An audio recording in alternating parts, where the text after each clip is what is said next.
I think we're live, Glenn. We're live. I can stop singing now. Worryingly live. We're definitely live. That's okay. I just want to keep singing. Livecast. Welcome everybody to the Livecast. Here we are. We are in the bottom of All Souls Langham Place. This is the green room for, and there's Paul. Hey. We are in the green room of Real Lives, which is a week of outreach that All Souls Langham Place is doing. And I'm helping out with doing some speaking for 8 days, Sunday to Sunday, and yeah, it's been a great beginning to the Real Lives outreach. And here with me, Paul Feasy. You were here last night. Yes, I was. What happened last night? Last night was well, I was going to say it was their first evening. It's not the first evening, really, was it? Of their events. Yes. They had one Sunday night, didn't they? Yep. So they've got their Real Lives, Real Stories events, and last night they had none other than Mary Berry, kind of a big herself, deal from the Bake Off. Kind of a big deal, absolutely. Yeah. And so yeah, she was here with her son. Does her son come to the church here? Was that? No, he goes to a church in Oxford. Okay, yeah. Yep. So, but he knew Rico, didn't he? Yep. Rico Tice, who was interviewing her, and yeah, so she was interviewed and kind of just asked all about her life. Yeah. And we got a little bit about her faith as well. Yeah. She's kind of like the Queen, isn't she? She's just like... Yeah. Well, we were saying last night when we got back to the house where I'm staying, she was a very warm character, actually. She's very likeable. Yeah. You never quite know... You never know what anyone's going to be like, do you? But... Yeah. But you kind of do with her, like to meet her, it's kind of like, she is kind of Blitz spirit personified, like oh, well, she was, in person, and just like because she did go through the Blitz, and very matter of factly, and she had this wonderful story about blowing off the Queen. Basically, the Queen invites her to come and have lunch. And Mary's like, oh, I'm afraid I've got another engagement, and told Major Phillips, I'm afraid I won't be able to make it. And he just didn't understand. But no, I mean, I didn't know what she would be like, because in a sense, I don't know, I kind of thought she might be a little bit, straight-laced. Right. But actually, she wasn't at all. She was a bit of a laugh, really, wasn't she? She was. She's probably, you get the sense she's probably quite a lot of fun. Yeah. As a person. Yeah, she totally was. Because she said to Major Phillips when he invited her to be with the Queen that she was always brought up to stick to an engagement that she had, and so she was going to stick to that engagement because I don't know what that engagement was with. I mean, Netflix. I'm assuming maybe not. Netflix. Didn't she say that she was doing a demonstration somewhere? And she said people had booked tickets. People had booked tickets. 100 or so people. The Queen can wait. She said, the Queen can wait, exactly. Yeah. I mean, what does she do anyway? No. So she was time on her hands, I thought, sitting on the throne, twiddling her thumbs. Yeah, so, and then I got up to speak after Mary Berry, and my basic thing was, we all love Bake Off, but is Bake Off icing, or is it an appetizer? Is it a sideshow, or is it a foretaste? And actually, if you're a Christian, it's a foretaste of something even greater, that, Jesus is the bread of life. He actually satisfies our hungers. Jesus is the one who reveals to us the personal God, the God of love. That's what we love about Bake Off. We love the personal stories and that sort of thing. And we love that moment of praise in Bake Off where Paul Hollywood kind of sees someone right to the bottom and then praises them to the stars, and we punch the air. Don't you love that moment, Paul? Or are you... Well, I said, do we love the praise moment, or do we get more of a kick out of the moment when it all goes absolutely Pete Tong? Yeah. And we watch the disaster unfold. I definitely, maybe it's my subversive side, I can't help but like watching the disaster unfold. But that says more about you than it does about Bake Off. Absolutely. Paul, and that's why I need Jesus. Paul's a work in progress, people. A cautionary tale. And we love that praise moment at the end where Paul Hollywood, or Mary Berry, both with piercing blue eyes, they actually see you to the bottom, they praise you to the stars, and then at the end of John's Gospel, what do we get? Jesus sort of inviting his failed friends to come and have breakfast with him, and he's the one who's cooking. Isn't that an amazing happily ever after? And so with Jesus, you get everything that you love about Bake Off, and that's the future, because if resurrection is the future, then feasting joy is where we are heading. Therefore, Bake Off is not just the icing on the rubble of this world. It is a foretaste of a coming feast. Why don't you join the party? So that's what we did last night. I have to admit, I did, when you stood up and you said, you know, we love things we love about Bake Off. We love pastries and we love people, we love praise, and they all relate to the story of Jesus. And I'm thinking, pastries? Yeah. I was like, where's he going with Where's this? he going Like, with this is pastries? going to be an interesting one. How's he going to get in? Come on. But, yep. The Bread of bread, life. bread of life. Come broken. on. Yeah, yeah. Bread of life. Yeah, broken. I think, you know, if we were to quibble, I'm not sure that's pastry, is it? You know? It's Bake Off. That's something else. Really, It begins Glen. with P, though. I had to begin it with P, or it wouldn't be a proper talk. would it? Absolutely, absolutely. But no, it did work well. And you know what? I must have, you know, I've sat through loads of communion services, and of course, there's that moment where it says, you know, this is my body broken for you. But I think last night, I think you put the kind of brakes on for a second as you mentioned that, and you said, "This is his body." Imagine the Dramatization. yeah, that's what you said, dramatization. And of course, when you Yeah. see communion, there is a dramatization of that. Yeah. But I don't think it had ever quite struck me like that.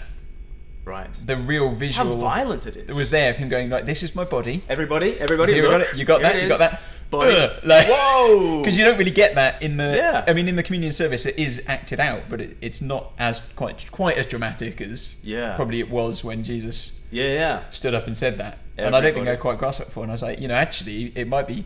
How powerful would it be in our communion service if we stopped for a second and just went, This is the body. Everybody, watch. "You getting this? See what Right, happens. body." I remember Chris Green at Oak Hill Theological College where I went. He was once lecturing on communion, and he was sort of saying, you know, imagine a general is at the dining table, and he was like, you know, here are our forces, and he'd pick up the salt shaker, you know, and here are the enemy forces, the pepper shaker, and they go there, and we go there, here you go there, yeah.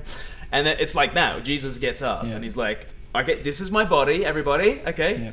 Bang! This is us. Like, this is Smash him out the way. Smashed, slaughtered, just crumbs everywhere. Yeah. You know, how amazing. Yeah. So Jesus, torn apart like bread on the cross, and you know, like bread he rises. You know. You know?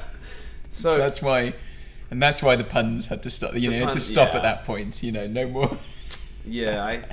Well, Bake Off is a great kind of punning thing, isn't it? That should have been the fourth P. I've just thought. Pastries, and people, puns. We love puns and yeah. puns. Jesus is very big on play on words. He loves to play on bit words. Born again or from above. Yeah, you know that's a classic, isn't it? The wind blows, the spirit. Wind blows, or is it the spirits? Yeah, he likes a play on words. Yeah, absolutely. Oh yeah, if you swallow a camel, you know, you swallow a camel and strain out a gnat. Yeah. Like in Aramaic, a camel is gamel and a gnat is gamla, and it's just two words switched around. I see. He's actually doing a play on words. There we go. See. So there's biblical precedent for puns. It's warranted, people. People will try and stop you, but tell them no, it's biblical. Tell them, be more Christ-like. Pun more. It's the most Christ-like form of humour. No. What is the most Christ-like form of humour? Because tomorrow I'm going to be doing some interviews with James Carey. So he's a comedy writer with the BBC. He's written for Miranda. He's written for Milton Jones and Bluestone 4-2 and all these different comedies. And we're going to be talking about like how Christ-like humour. Yeah. Sarcasm, does that go into? Because don't we get a bit of sarcasm in? It's like the main form. You know, isn't it? In doesn't Paul? You know, you're so big and we're so small. Yeah, right. Yeah. Big. Yeah. I mean, the entire almost half of 2 Corinthians. Like you've got to read it in a sarcastic voice. Like oh, you've become kings already. You know, and we're just at the end of the procession, I guess. Yeah. You know.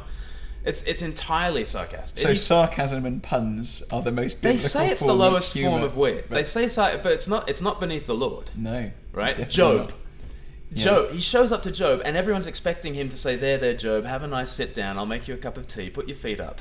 And it's like, "Were you there when I created the heavens and the earth? Tell me if you know. You know. And do you know how to lead out the stars? No. Sorry. I'm all ears, Job. If that's not sarcasm, I don't know what is." Yeah. Great. Well, that seems like warrant for sarcasm. Sarcasm, like absolutely.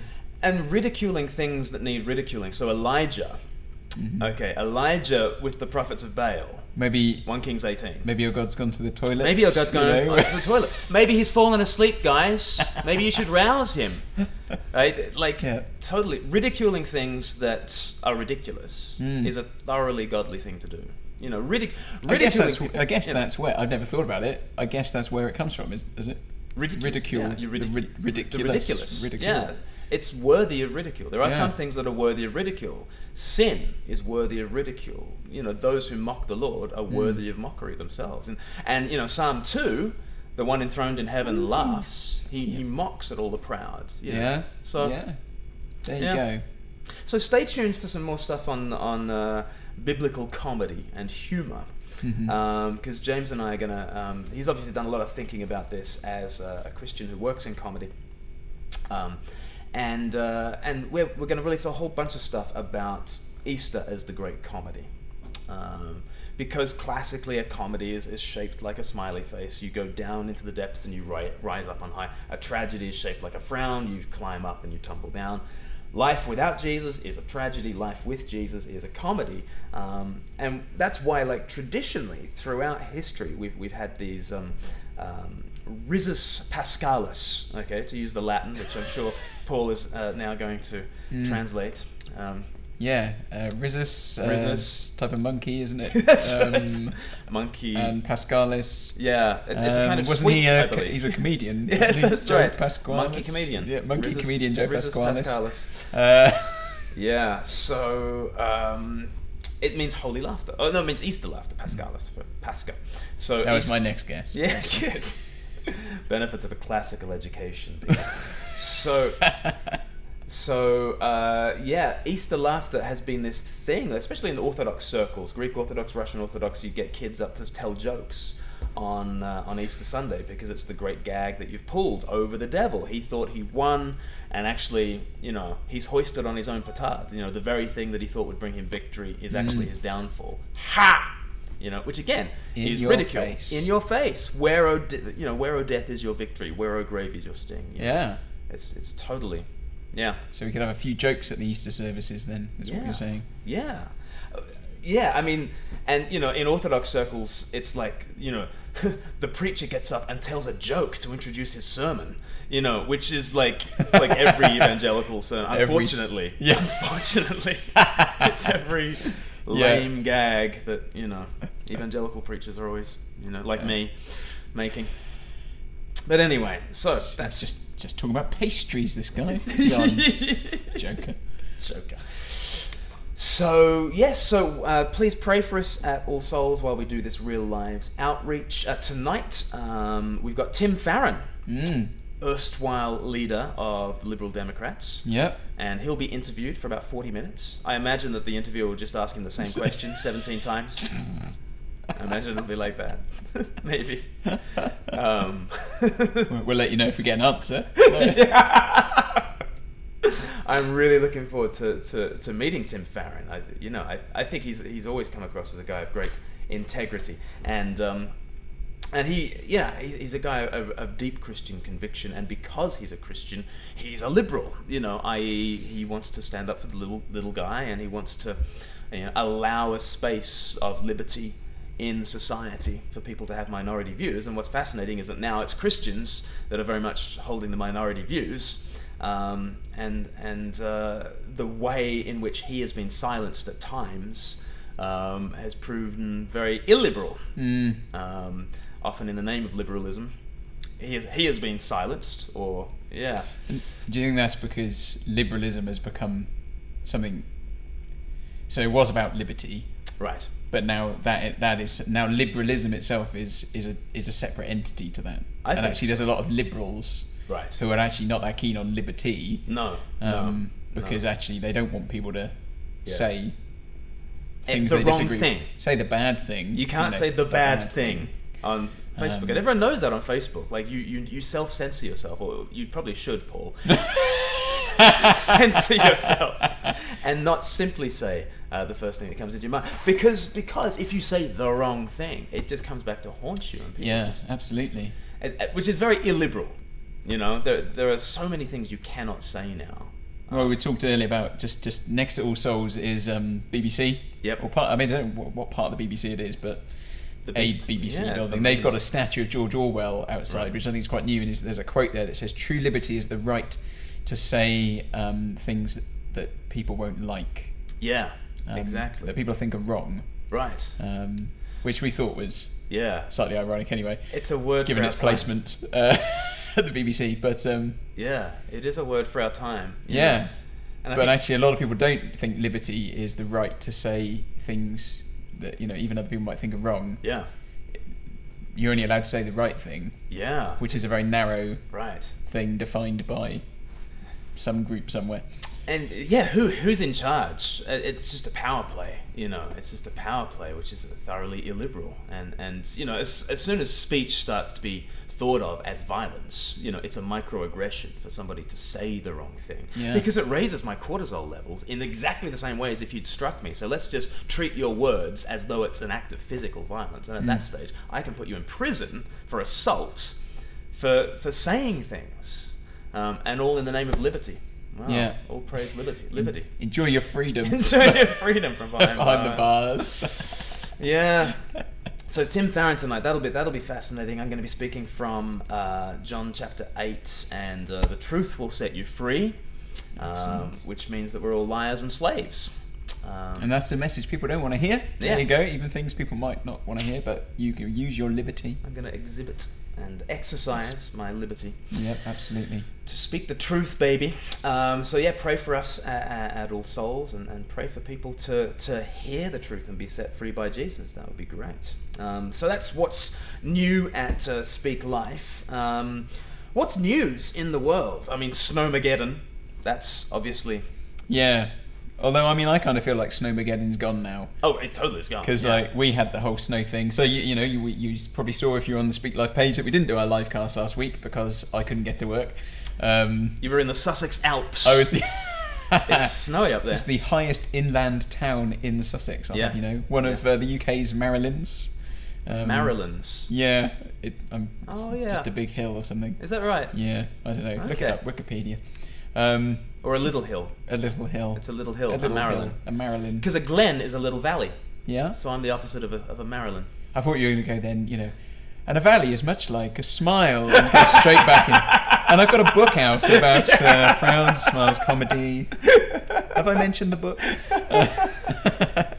But no, we were snowed off, and I mean, it was where we were. We probably had a good 8 inches. Yeah.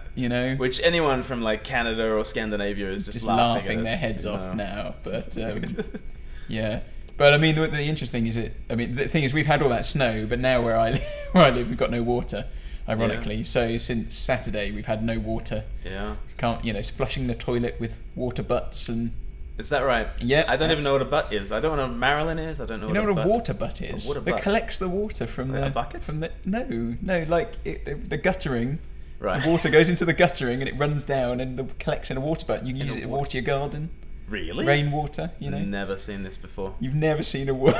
No, I just turn on the tap. I don't need water butts. Yeah, I used to turn on the tap, but not anymore. You live in the Sussex Alps. But it's amazing. Actually, see, I think it's a great example. Of how we can still get water because half the town's still got water. People can go to people's houses and have a shower. Well, the church has got water, and they've said come and fill up, and that's fine. But it's amazing when you're on Facebook how quickly people have moved from I haven't got water to basically Lord of the Flies. And here's people. So and so saw a woman filling up her boot with 20 bottles of water. So and so. They're only giving us 6 litres of water for a household when we should have 10 litres per person. Right. And you think, yeah. And I live in an area which is, it's quite a nice. It's very well to do. It's a nice place. It's very nice. And it's very shocking. Well, it's not shocking. I'm not surprised by it really, but how quickly very civilized people don't realise how good they've actually got it. Yeah. I mean, it's not like they've got to trek 6 hours doing it. So they can just go up the road and get some water from someone else. Yeah. Yeah. But it is like we're only like 2 meals away from anarchy, aren't we? Oh yeah.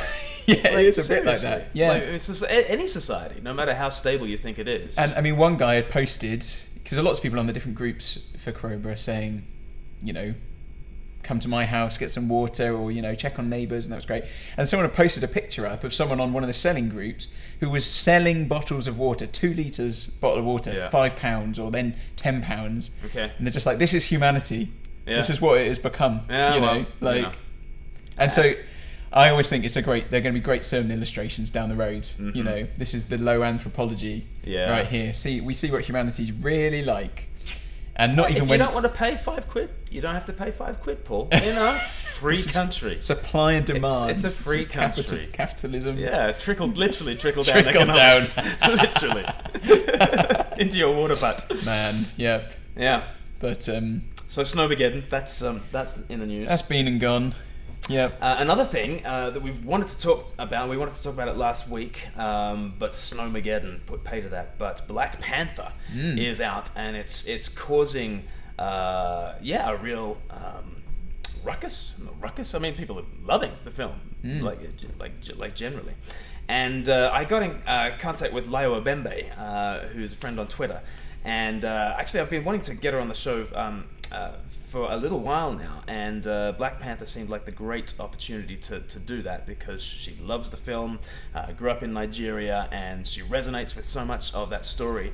So we've got a little discussion between myself and Layo. And I got in contact with Layo Obembe. Pardon me. And we've recorded this conversation between myself and Layo. And we get into stuff about the film, which I found fascinating, really as a discussion of colonialism and that sort of thing, and race. And we spoke to Layo as well, not only about the film, but about race more generally, and being a black Christian, and what she wishes white Christians knew about all this. So why don't we get into that interview, and then we'll discuss it afterwards. So I am here with Layo Obembe, Wakanda Forever. Yes, Wakanda forever. Wakanda forever. Brilliant.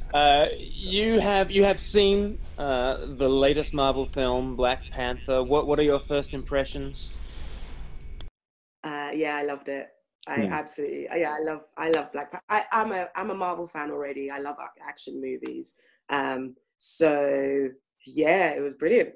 And also, obviously, being an African, I loved seeing lots of black people represented on the screen. Superheroes that look like me. Yeah. That are also, but they look like me, and they're amazing. So, yeah. So you're African. How does that identity work for you? Like you were born there, is that right? Yes, I was. I was born in Nigeria, and I lived there until I was just about 10 years old. 10 years old. And I've lived here ever since. So I have my roots are African, and yeah, I've grown up, as a black British person since. So on your Twitter bio, I see you've got like 3 identities. Kind of. Do you even number them? It's sort of 1, 2, 3. Like number 1, you're forgiven by God, forgiven child of God, and then you talk about being a black woman. Yeah. Is that right? And then number 3, you talk about being a sister and a friend and that kind of thing. Talk me through that and why you put those things in that order. Yeah. Okay, so I think first I say I am a woman forgiven by God, because my femininity is a huge part of me. It bonds me with a lot of women. And forgiven by God because I'm a sinner and Jesus forgave me all my sins, and that is the best news ever. Yeah, the best news. Second, my ethnicity, because, so I say my second thing is second and ethnicity. I think my ethnic identity is right up there. It's number 2. So people, I believe, I think people, we judge one another a lot, for good or for bad, on what we look like. Sort of our snap judgments are usually on what we look like or where we're from. Where we often find similarity is often from where we're from. So my African Black Britishness is a huge part of who I am. So second, and ethnicity, I think that's really useful for me in serving people in the church as well. It provides some kind of relatability, and a point for people to understand. And then third, I call myself a daughter, a sister, a friend, and a colleague. And those are my roles in life. I'm a daughter, I'm a sister, a friend, and a colleague. I try to do those things well. Mm.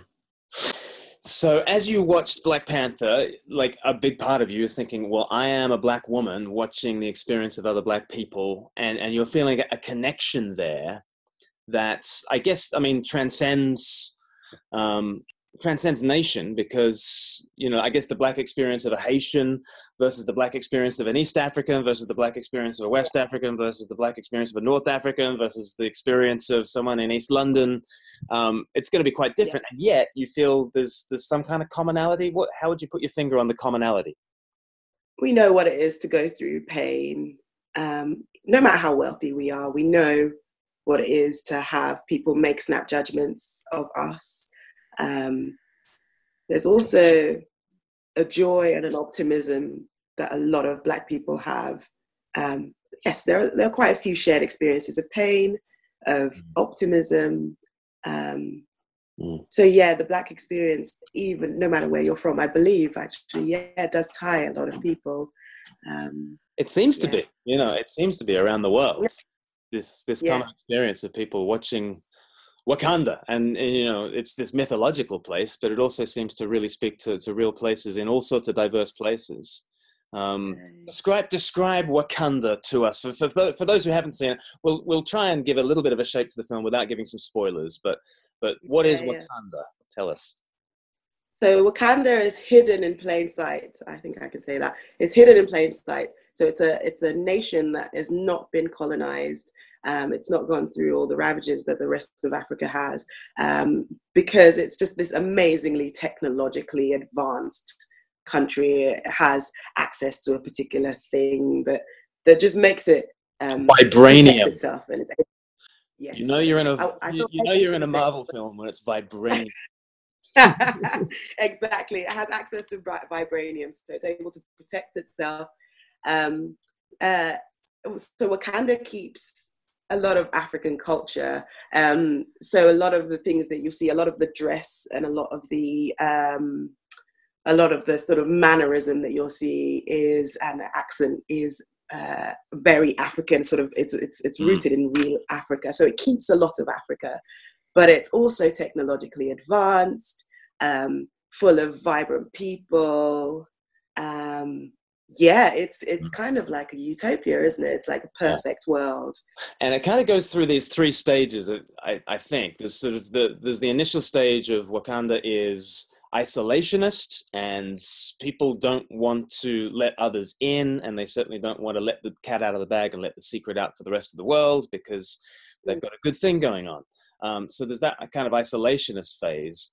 And then there's a sort of a second possibility opened up by, one of the challengers to the throne of Wakanda, called Eric Killmonger. So again, you know, you're in a Marvel film when somebody is called Killmonger. And so here is this guy who actually wants to release the powers of vibranium on the world in order to liberate Black people around the world and allow them to turn the tables on their oppressors. But really, he doesn't care if the world burns, basically.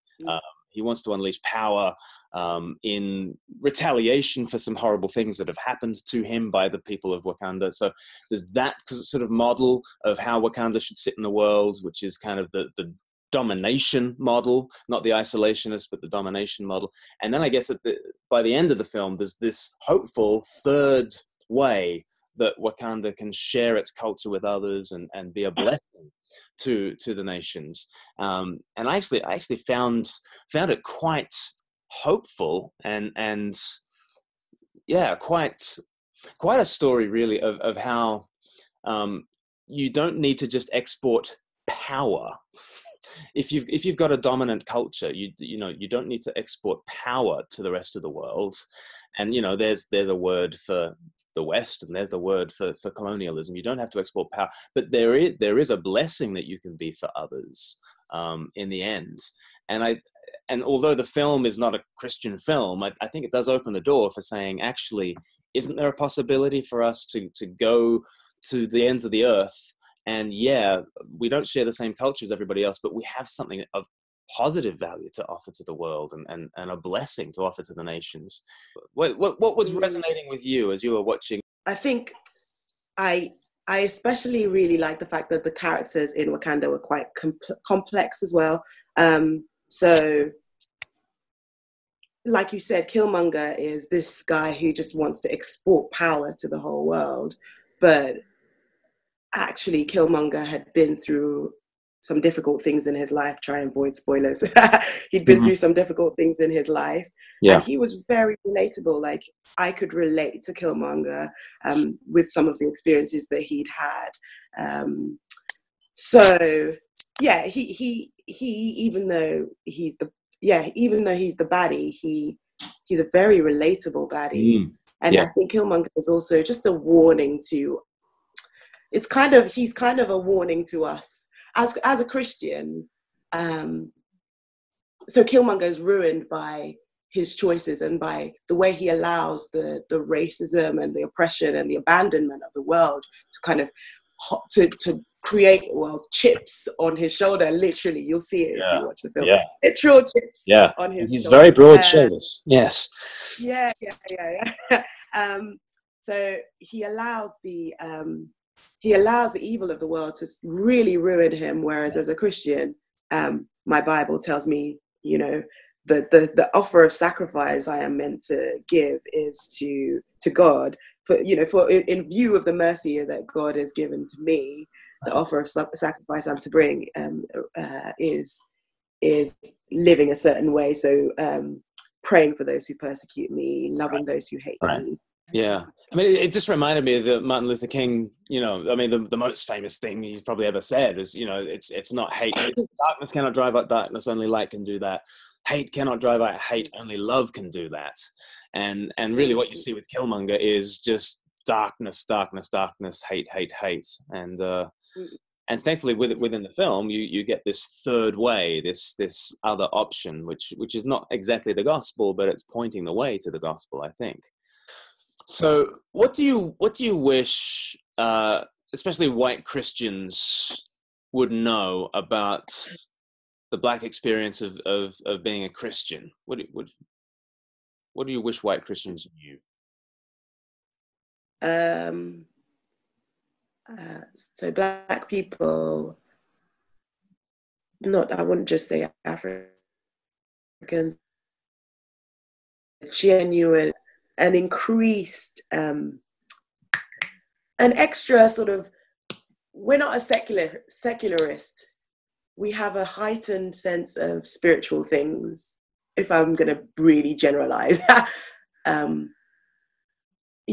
There's still a church background to a lot of young Black people, even if it was like my grandma went to church and stuff. So if a Black person comes into a church, the expectation should be that often that they have a real desire to know God. They have a real seeking for God. I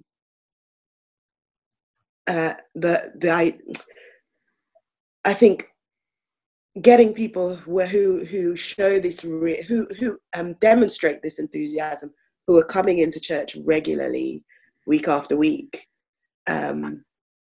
The church should be grabbing these people and teaching them and encouraging them into positions of leadership so that they can.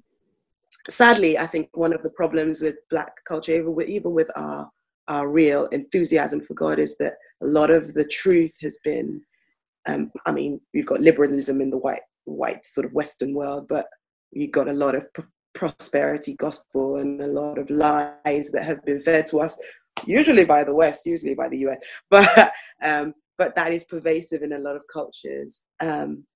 So what am I saying? I'm saying that take those people who are there regularly, teach them so that they can go and teach others, so that they can go and teach other young Black people the word, disciple young Black people, be willing to listen to their, I don't understand why you guys just stand still instead of clapping. Do you believe any of this? Do you mind telling your body? Yeah, like exactly. Do you actually exactly? Like, are you smiling? Like, really? Do you love Jesus? So yeah. Like, patience. Be patient with that, and maybe be willing to bring a bit more sort of hand raising and stuff into church. Yeah. So especially our strands of Christianity, I think we're very gospel focused, and that's amazing. But a lot of young Black people who come into church can be quite put off by the culture and by the Englishness of it all and the seeming sort of whiteness, I guess, of it all. Yeah. Because no one thinks they have a culture until they meet somebody else. Like, no one thinks they have an accent until someone else speaks. Well, that's a funny accent, and they think you speak funny. You know. Yeah, you got it. Exactly. You know, fish don't know that they're swimming in water, and none of us, unless we're interacting with lots of different people from diverse backgrounds, we just don't understand that we've got a culture. I think it's important to say, because I think a lot of people, maybe white people who are in a majority white culture, just think, oh, let's move beyond race, because didn't Paul say, you know, there is no barbarian or Scythian or slave or free, for we're all one in Christ. And but I think, like, Paul's got to, like, have those categories in mind first before he can ever talk about that unity, you know. So how do we make sure that we have a good conversation about race that ends up saying, hey, you know, in Christ, we have a unity that so trumps race, it's unbelievable, you know. But how do we affirm the goodness of our racial distinctions? Because if there wasn't a goodness to it, God wouldn't have made it like this. How do we affirm that goodness, but also get to a healthy place in which my unity goes far beyond my skin color? Yeah. So we definitely have to keep first things first. I think we were thinking when we were talking about this about Martin Luther King, how he says, what does he say? He wants people not to be judged by the color of their skin, but by the content of their character. Right. Let's stay away from color blindness. Like, the whole idea of being colorblind is not a real concept, I think. Again, just because we judge people on what we see, if we think someone's pretty, just prettiness, we judge people just on what we see. So let's not pretend that we're blind to people's cultures and people's colors. Let's celebrate the fact that we're different, because that is God. Our God is beautiful, and he made people of different cultures and races. I think these are things that actually embody the gospel. So by celebrating someone's cultural difference, and by saying, you know what, I mean, as long as it doesn't trump the gospel, as long as it's not like child sacrifice or something like that, but as long as by celebrating someone's culture, you're kind of recognizing that this is God, he made something really beautiful. So yeah, let's not be colorblind. Let's celebrate our cultures. Let's keep first things first. So Jesus does, I think actually it's to a great extent recognizing that people are different. So we can start with ethnicity, but you go so much more beyond ethnicity. Obviously within ethnicities, people are different in their personalities and in their characters. And often we will clash with one another. We will disagree with one another. And how do we adorn the gospel when those types of things happen? It's usually by recognizing you're different to me and saying, well, I'm a sinner too. Jesus died for my sin. So if he's forgiven me, I'm going to chill and I'm going to forgive you. I'm going to trust God to mature you and grow you into his image. And none of that is denying the fact that we're all different. In fact, it's recognizing the fact that we're all different and living in the glorious challenge that God has given to us. So yeah. Yeah, no, that's really helpful. As you were talking, I was reminded of the U2 song. Which song is it where Bono sings, where all the colors bleed into one? I still haven't found what I'm looking for, right? And Yeah. it's not a great line, is it?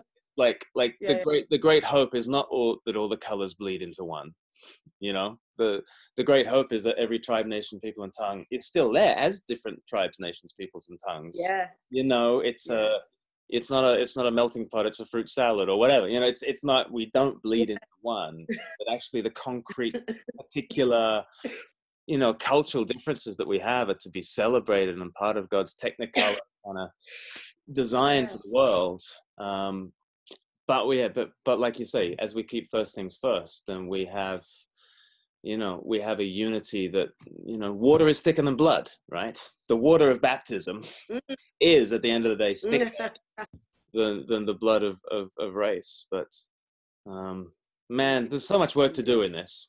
But Yes. yeah, thanks for having this conversation with us, so that we can, you know, hopefully invite other people into the conversation, and we can enjoy the differences and enjoy even more our unity in Christ. Yeah, thanks for also being really willing to talk about it. I'm really, Oh, of course, it's really good. of course. Layo Abembe, thanks so much. Wakanda forever. Thank you. Oh, Wakanda forever.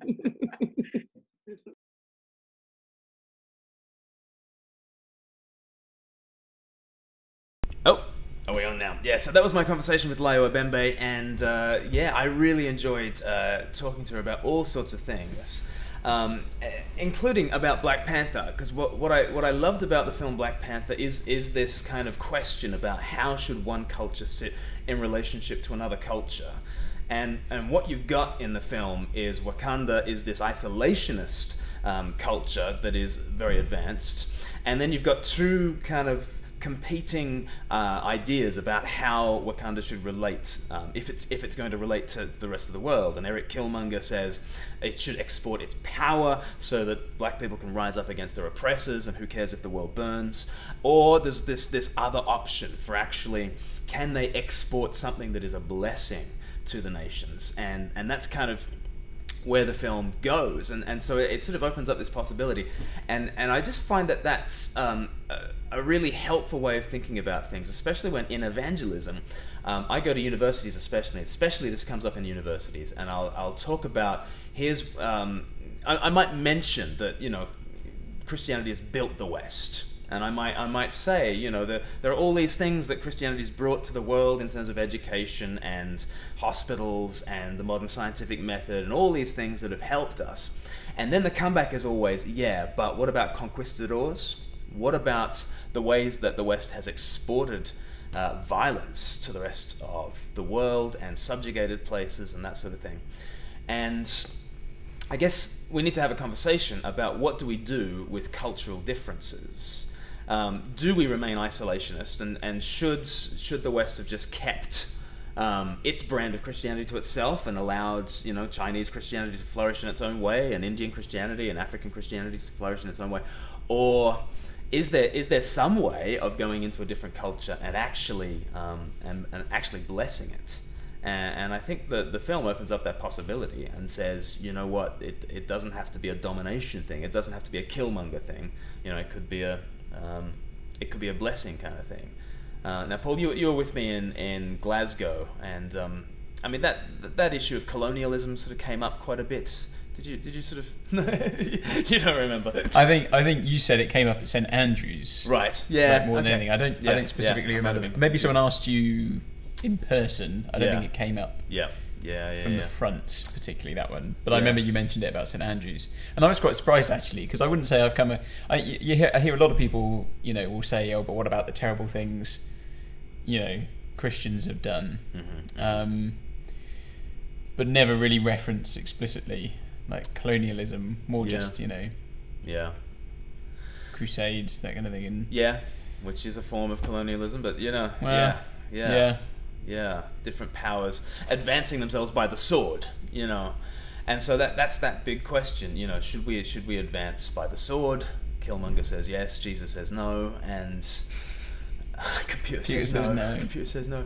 You know, so you know, I often tell the story of General Sir Charles Napier, who was he led the British forces in India under the Raj, and so you know, He was in this Indian village, and a man had died, and on his funeral pyre they were about to throw the widow, because this was the Hindu practice of suti, in which the widow dies with the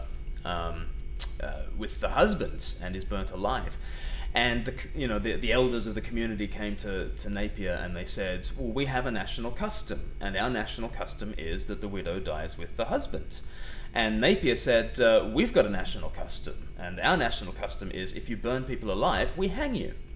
And then he said, let each of us act according to our national customs. And he ordered, gallows to be erected, for anyone. And, thankfully, the widow was not burnt along with her husband. And I use that story because I think everyone recognizes that this is perhaps a good form of cultural imperialism. Yep. You'd be hard pressed to disagree. It would be hard to make the case that no, in their culture, that's what they do. And who's to say what's right or wrong? Let her burn. That's a really hard position for people to defend. It is. It is difficult, but I mean, ironically, no one would defend it, but yet people use that kind of argument every day in their relativistic worldviews in the West, don't they? Yeah. Oh well, who are we to judge? Yeah. Well, you wouldn't like it if they wouldn't agree with that example, but when they're allowed, when it's more about their own choices to commit their own immorality, right? Yeah. Actually, suddenly, actually, you can just make your own decisions and stuff. So if you've got two cultures, and here's British culture, and here's this particular brand of that Hindu culture, what is it that stands above both of them and is able to say, that's wrong? And actually, the Napier example is not really that. The Napier example is that, well, he's got an army behind him, so he can enforce his thing, So actually, the Napier example is that he enforces his ideals on another culture because he is the stronger power. Ideally, what you're able to do is to say that there is something above my culture that is right with a capital R and judges other things as wrong with a capital W. Of course, you don't get that without something like Christianity. You don't get that without a God who exists above culture. And so, in telling that story, I try to give an example of, we want to be able to call some things wrong and some things right apart from culture, and that is a good thing. And actually, Black Panther is now another way, I think, of talking about that, because you can say there is the Killmonger way and there is the T'Challa way, and let's be more T'Challa. That's my new evangelistic tip. I think if you were telling people be more Killmonger, it's not a great message generally. You kind of lost it at that point. Yeah. But I said, I think it's unfortunate he was called Killmonger. It's just a bad start in life, isn't it, really? You've got limited options when that's your name. So. Nominative determinism, let's say. What hope did he have? So exactly. Blame the parents. Yeah. Well, there are many countries where you're not allowed to call your children certain things. And I wonder if Killmonger's on the list. But I think he adopted that name for himself, or I think he was after he'd killed a lot of people. Yeah, man. Took it upon himself. Michael B. Jordan. Wow. Best supporting actor next year. We've just had the Oscars. It's a shoo-in. It's an absolute shoo-in. Michael B. Jordan, who played Eric Killmonger, he will get best supporting actor. It's just, you heard it here first. Hold me to account in 364 days' time. So the other thing I just wanted to mention about Black Panther is Letitia Wright. A brilliant British actress, is terrific in this film, and she's a Christian. And I just wanted to play a couple of clips of her just in interviews, sharing her faith in just such a warm and personable way. And I thought she gave a really good example of what it looks like to simply be a Christian in normal conversation and just to drop in your faith as something that is important to you, and yet it comes across not as weird, but as something really attractive and desirable. So let's have a look at Letitia on a couple of different programs as she's spoken of her Christian faith. Letitia, you're both so young and you've done so well. But Letitia, you thought about packing all of this in. Which is really hard to believe when you look that there is your break. Yeah. You look fantastic on screen there, but actually there was a stage in your life you thought, you know what, this is not for me. Yeah. I was going through a lot, a very difficult time in my life, and I just needed to take a break from acting because I really idolized it. So I came off from it and I went on a journey to discover God and my relationship with God, and I became a Christian, and it really just gave me so much love and light within myself, and so much I felt secure, and I felt like I didn't need validation from anyone else or from getting a part.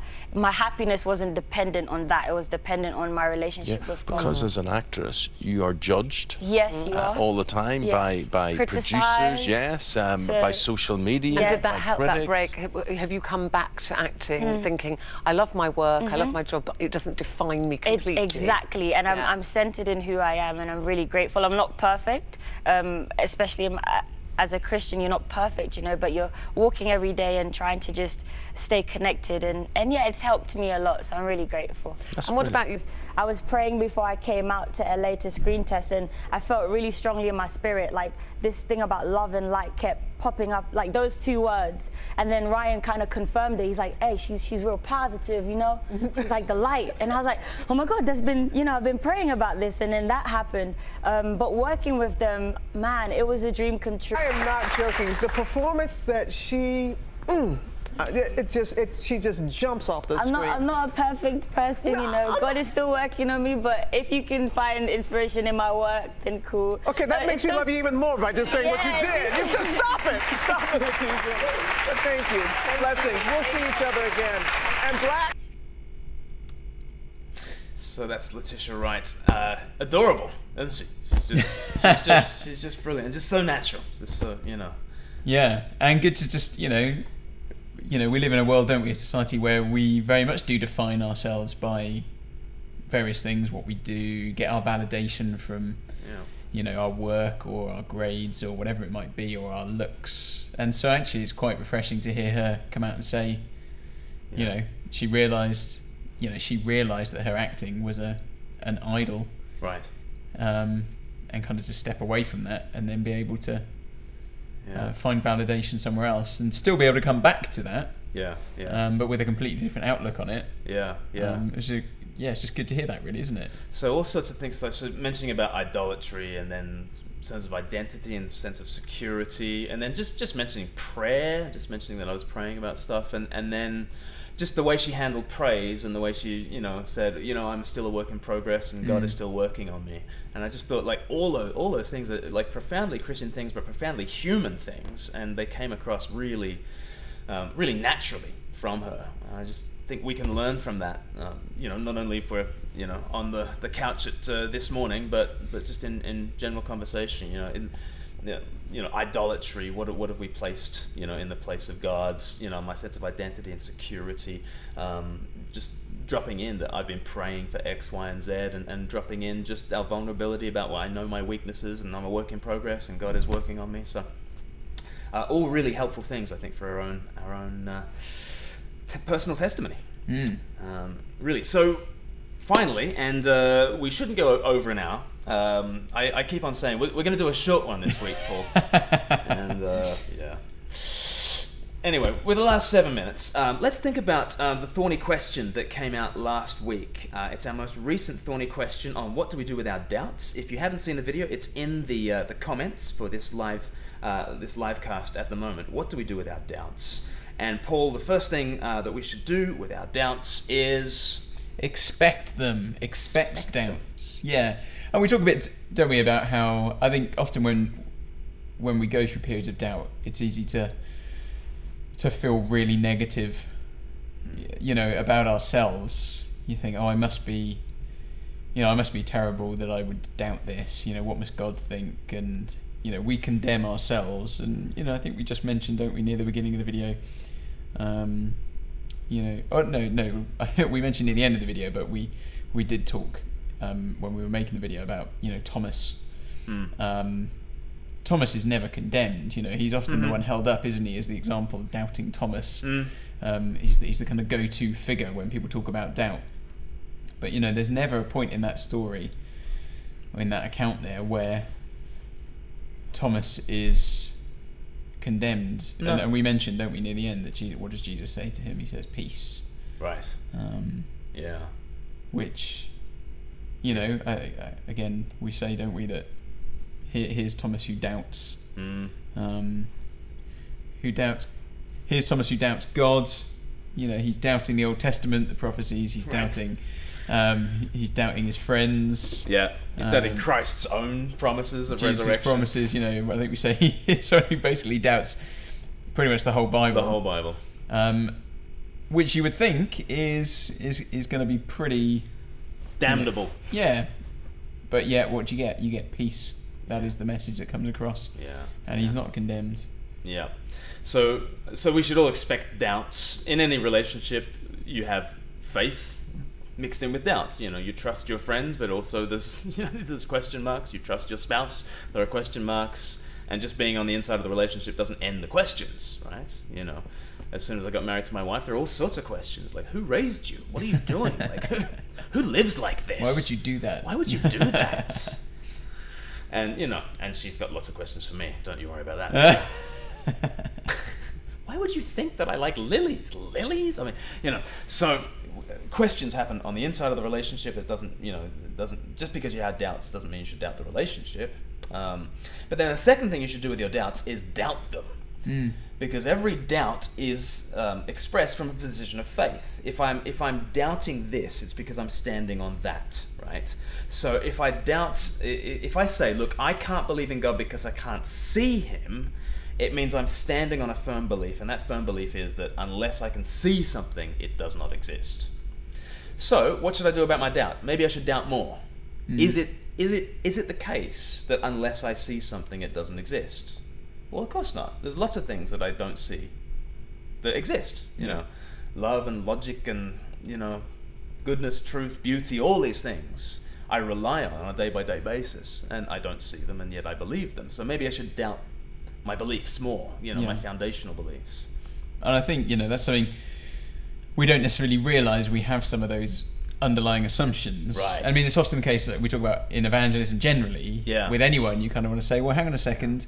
You want to unpick something they've said and say, you know, well, hang on, you've based that on that. Why do you assume that? What's your foundation for that? Yeah. And so I'd never really thought about it from that point of view, but it is true. Do it to yourself as well. Yeah, that we need to question, particularly in the case of doubt. Why do we? You know, why do we doubt these things? But we probably doubt them because we feel sure about of other things. Yeah. You know, people say, don't they? Oh, you know, I couldn't believe, because, you know, you read all this stuff about miracles, right? And of course, it doesn't happen. Right. Well, you know, okay, but like you say, are you sure? So you're sure? You're sure that there's nothing outside of material phenomena reality. that you're... And actually, think about that dependence. What you're depending on is that the universe operates in this regular fashion, in this entirely clockwork fashion. Like, that's an interesting belief to have, isn't it? That you think... You know, you think that there is a rationally ordered, rationally comprehensible order to this universe, to this mishmash universe that just exploded out of nothing and whatnot. And examine chaos. Yeah.